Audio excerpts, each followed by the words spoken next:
آیت قرآن مجید سورۃ الحجرات میں اعوذ باللہ من الشیطان الرجیم ان الذین ینادونک من وراء الحجرات اکثرهم لا یعقلون، جو لوگ آپ کو پکارتے ہیں کمروں کے باہر سے، حجرات کے باہر سے، یہ ان کی عقل نہیں ہے۔ اب عقل نہیں ہے قرآن مجید کے الفاظ میں عقل نہیں ہے، یہ ایک شدید ترین مذمت ہے۔ یہ جتنا گھٹیا کافر ہوگا، یعنی سب سے جتنا گھٹیا کافر ہوگا، منافق ہوگا، اس کے لیے الفاظ آتے ہیں۔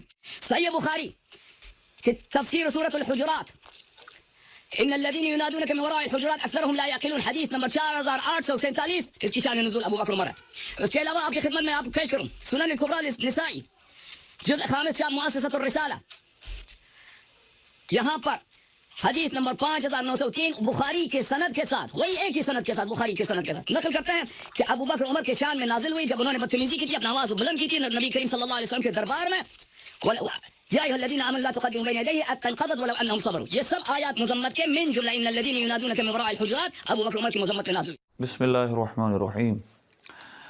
حسن اللہ یاری کا حضرت ابوبکر صدیق و حضرت عمر فاروق رضی اللہ عنہما کے ایمان پر ایک اعتراض ہے، اور اس کا ایک فلسفہ ہے اپنا، اور وہ تعویل اور تفسیر اپنی طرف سے بہت ساری آیتوں کی گھڑ کر اور آپ کا کفر ثابت کرتا ہے۔ وہ ان تحبط اعمالکم وانتم لا تشعرون، یہاں سے یعنی سورہ حجرات کی اس آیت کے اس حصے سے وہ کہتا ہے کہ ان کے عمل حبط ہو چکے اور وہ کافر ہو چکے ہیں معاذ اللہ، اولئک حبطت اعمالہم، پھر وہ اور بھی قرآن پاک کی آیتیں بطور تائید پیش کرتا ہے کہ حبط عمل کا مطلب کفر ہے۔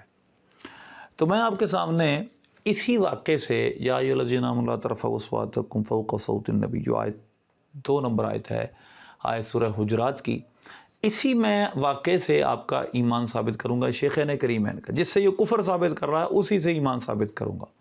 بڑی توجہ کے ساتھ آپ نے میری چند منٹ کی گفتگو سننی ہے۔ قرآن پاک کی آیت ہے یا ایھا الذین آمنوا لا ترفعوا اصواتکم فوق صوت النبی، اے ایمان والو اپنی آواز کو نبی کی آواز سے بلند مت کرو، ان تحبط اعمالکم وانتم لا تشعرون، تمہارے اعمال تباہ ہو جائیں گے اور تمہیں خبر تک نہ ہوگی۔ اس آیت کے تحت وہ کہتا ہے کہ حضرت ابو بکر عمر رضی اللہ عنہما کے بارے میں چونکہ یہ آیت نازل ہوئی، ان کے عمل حبط ہو چکے، معاذ اللہ وہ کافر ہو چکے۔ میرا سوال سمپل سا یہ ہے کہ آپ خود یہ بات مانتے ہیں کہ یہ آیت حضرت ابو بکر عمر کے بارے میں نازل ہوئی، جیسا کہ صحیح بخاری میں لکھا ہے؟ صحیح بخاری کی جس نمبر 4845 ہے، حضرت ابن ابی ملیکہ رضی اللہ تعالیٰ عنہ فرماتے ہیں قال کاد الخیران ان یہلکا، قریب ہے کہ 2 بہترین ہستیاں ہلاک ہو جاتی، وہ کون سی؟ ابا بکر و عمر رضی اللہ عنہما رفع اصواتہم عند النبی صلی اللہ علیہ وسلم، انہوں نے نبی پاک صلی اللہ علیہ وسلم کے سامنے اپنی آوازیں بلند کی جب 2 گروہ آئے تھے اور ان کی آپس میں کچھ بحث ہوئی، اور ان کے 2 گروہ آئے تھے اور بحث یہ ہوئی تھی کہ کس کو سردار بنایا جائے۔ حضرت ابو بکر عمر رضی اللہ عنہما کا آپس میں اختلاف ہوا، اور فرتفعت اصواتہما فی ذلک، ان کی آپس میں گفتگو کرتے ہوئے آوازیں بلند ہوئیں، نبی پاک صلی اللہ علیہ وسلم وہاں تشریف فرما تھے۔ فانزل اللہ یا ایھا الذین آمنوا لا ترفعوا اصواتکم، تو اس پر یہ آیت کریمہ نازل ہوئی یا ایھا الذین آمنوا لا ترفعوا اصواتکم۔ ٹھیک ہے جی، یہی واقعہ ہے۔ اب سوال یہ ہے کہ یہ آیت کن 2 کے بارے میں نازل ہوئی؟ خود حسن اللہ یاری اس بات کا اقرار کرتا ہے یہ آیت ابو بکر و عمر کے بارے میں نازل ہوئی۔ اب سوال یہ ہے کہ اللہ نے ان دونوں کو، پھر جو ایمان والے ہیں، جن کو ڈائریکٹ اللہ نے خطاب کیا، کن الفاظ سے کیا؟ یا ایھا الذین آمنوا، اے ایمان والو۔ اللہ نے تو حضرت ابو بکر عمر آپ خود مان رہے ہیں، اور صحیح بخاری میں لکھا ہے کہ یہ ان کے بارے میں نازل ہوئی، ان کا شان نزول یہ ہے، آپ خود مانتے ہیں، تو اللہ نے تو ان کو خطاب ہی یا ایھا الذین آمنوا سے کیا ہے، اے ایمان والو۔ تو اس سے پتہ چلا قرآن خود حضرت ابو بکر عمر کو ایمان والا کہہ رہا ہے، تو سارے کا سارا مقدمہ ہی ختم ہو گیا، گر گیا حسن اللہ یاری کا۔ وہ کہتا ہے نہیں پھر تعویلیں ہیں نا، کہ یعنی کہ تعویلیں ہیں کہ جس کو چاہے آپ تعویل مان لیں، جس کو چاہے یوں مان لیں، مطلب یہ ہے کہ حبط عمل ہو چکا، اللہ نے اوپر سے ایمان والا کہا۔ قرآن کا یہ سلوک نہیں ہے اوپر سے ایمان والا کہنے والا۔ حسن اللہ یاری قرآن سے تفسیر سنو، اسی سورہ حجرات کی آیت نمبر 14 پڑھو، اللہ کیا فرماتا ہے؟ قالت الاعراب آمنا، اعرابیوں نے کہا ہم ایمان لائے، اور اللہ کیا فرماتا ہے؟ قل لم تؤمنوا، تم فرماؤ ایمان تم نہیں لائے، ولیکن قولوا اسلمنا، بلکہ کہو ہم اسلام لائے، ولما يدخل الایمان فی قلوبکم، ایمان تو تمہارے دلوں میں بھی داخل نہیں ہوا۔ ٹھیک ہے جی، ایمان والا ظاہری طور پر اگر کوئی دل میں اس کے کفر ہے اور ظاہری طور پر اسلام رکھتا ہے، ظاہری طور پر انقیاد ظاہری ہے، ظاہری طور پر وہ کلمہ پڑھتا ہے، نماز پڑھتا ہے، تو اللہ فرماتا ہے ایسے شخص سے جس کے دل میں ایمان نہیں ہے، یہ نہ کہو تم ایمان والے ہو، یہ کہو ہم اسلام لائے، تمہارے دلوں میں تو ایمان بھی نہیں داخل ہوا۔ انما المؤمنون، اب ایمان اللہ مومن کس کو کہتا ہے قرآن میں سن لو، انما المؤمنون الذین آمنوا باللہ ورسولہ، ایمان والے وہی ہیں جو اللہ رسول پر ایمان لائے، ثم لم یرتابوا، پھر انہوں نے شک نہیں کیا۔ اللہ ایمان والا کس کو کہتا ہے؟ اللہ تو منع کر رہا ہے جو کہتے ہیں ہم ایمان لائے، اللہ فرماتا ہے تم یوں نہ کہو ایمان لائے، اے دیہاتیو تم کہتے ہو ایمان لائے، ایمان کی بات نہ کرو، ایمان تو تمہارے دلوں میں بھی داخل نہیں ہوا۔ ایمان والے سچے وہ ہیں جو اللہ رسول پر ایمان لائے پھر انہوں نے شک نہیں کیا، وجاہدوا باموالہم وانفسہم فی سبیل اللہ، اور انہوں نے اللہ اپنے مالوں اور اپنے جانوں کے ساتھ اللہ کی راہ میں جہاد کیا، اولئک ھم الصادقون، یہ سچے ہیں۔ اللہ نے جن کو ایمان والا قرآن میں مانا ہے وہ ہیں جو سچا ایمان رکھتے ہیں، جن کے دلوں میں شک نہیں ہے، اور جو اوپر اوپر سے کلمہ پڑھتے تھے اللہ نے فرمایا یہ نہ کہو تم ایمان والے ہو، بلکہ تم کہو ہم اسلام لائے۔ تو اس سے پتہ چلا اللہ جس کو قرآن میں فرمایا یا ایھا الذین آمنوا، وہ سچا ایمان والا ہے۔ حسن اللہ یاری نے جو اپنے فلسفے اور اپنی تعویلیں گھڑی ہیں، اوپر اوپر سے کلمہ پڑھنے والوں کو بھی ایمان والا کہا گیا، قرآن میں ایسا نہیں ہے، یہ اس کی تعویلیں ہیں، من مانتی تعویلیں۔ تو قرآن نے خود فرما دیا قالت الاعراب آمنا قل لم تؤمنوا، عرابی کہتے ہیں ہم ایمان لائے، اللہ فرماتا ہے تم یہ نہ کہو ایمان لائے ہو، بلکہ کہو تم نے اسلام قبول کیا، ظاہری صرف تم نے اپنی گردن رکھی ہے۔ اچھا میں نے اس پر غور کیا کہ شیعہ مذہب کی جو تفسیریں، مثلا یہ تفسیر قمی ہے، تفسیر قمی میں اس جگہ آپ دیکھ سکتے ہیں شان نزول کے اندر یہ آیت، کسی آیت کے شان نزول میں سورہ حجرات میں بالکل اس واقعے کا ذکر تک نہیں ابو بکر عمر رضی اللہ عنہما کے۔ تفسیر صافی، تفسیر مجموع البیان، میں نے جتنی تفسیروں کا اس موضوع پہ مطالعہ کیا، مجھے حضرت ابو بکر عمر رضی اللہ عنہما کے یہ جو واقعہ تھا رفع اصوات والا، اپنی آوازیں بلند کر، یہ مجھے نہیں ملا۔ میں نے غور کیا کیوں؟ شیعہ جب کہ شیخین کریمین کے اتنے خلاف ہے، حسن اللہ یاری تو بے وقوف ہے، اس کو تو شیعہ سمجھائیں گے اس کو کہ بے وقوف یہ تم یہ بات کر رہا ہے، ان کا تو ایمان ثابت ہوتا ہے اس سے۔ شیعہ نے اپنے امہات و تفاسیر کے اندر اس واقعے کو ذکر کیوں نہیں کیا ابو بکر عمر رضی اللہ عنہ؟ کیونکہ جب اس واقعے کو ذکر کرنا تھا تو اس آیت سے پہلے، یعنی آیت کے نازل ہونے سے پہلے یہ واقعہ ہو چکا تھا۔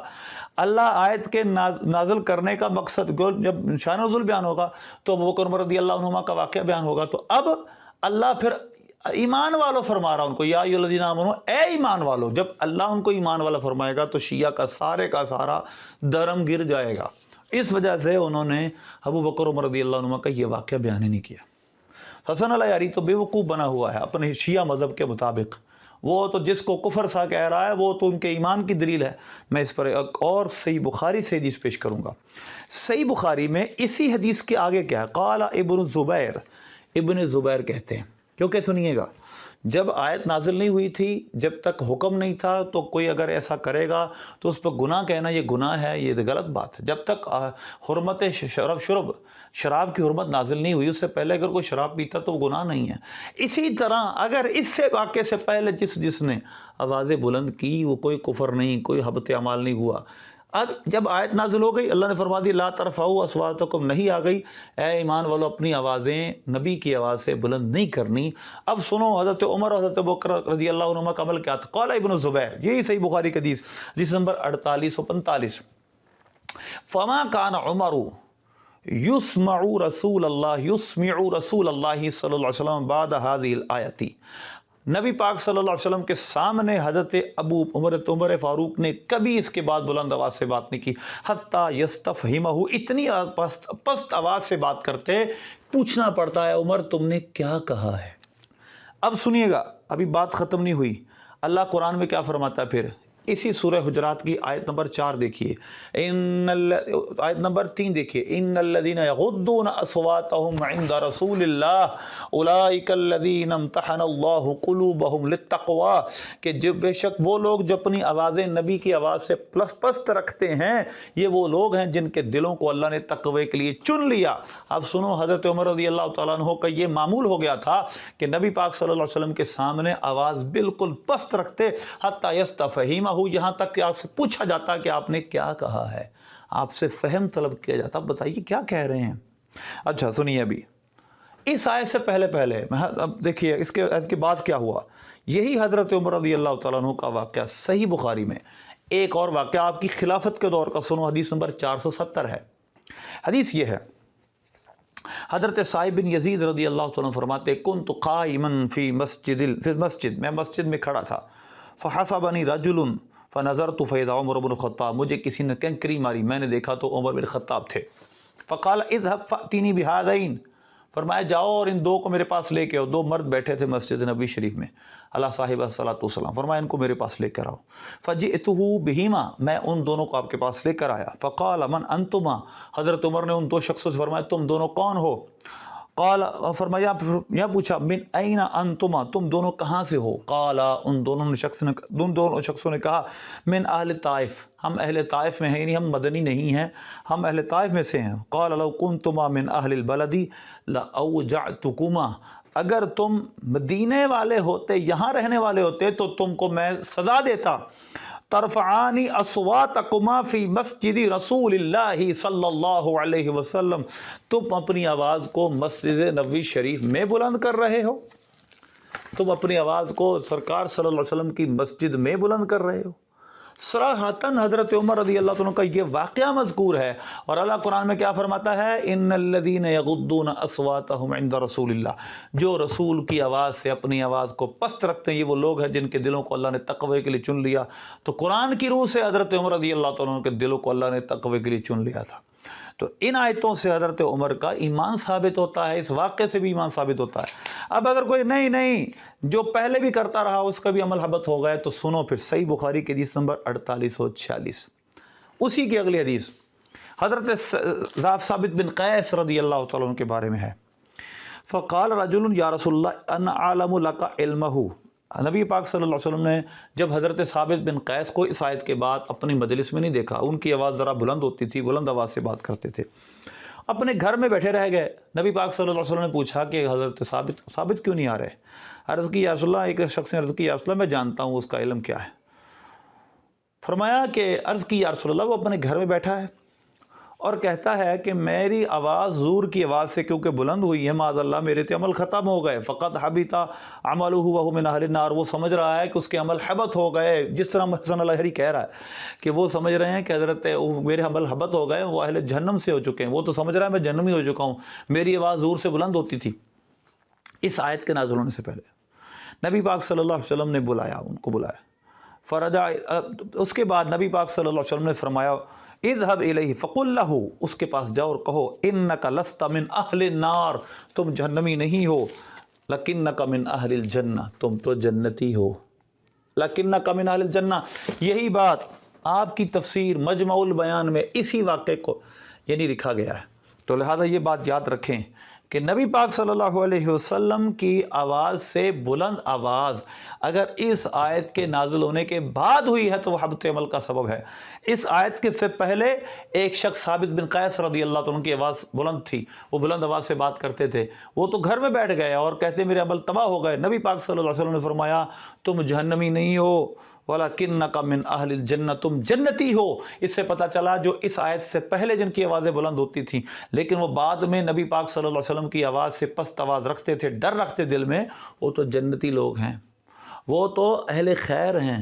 تو لہذا اسی آیت سے، اسی واقعے سے حضرت عمر رضی اللہ عنہ کا ایمان ثابت ہوتا ہے۔ حضرت ابوبکر صدیق رضی اللہ تعالیٰ عنہ کے بارے میں تفسیروں میں یہ واقعہ لکھا ہے، میرے سامنے تفسیر ابن کثیر ہے، اس میں بھی یہ واقعہ درج ہے۔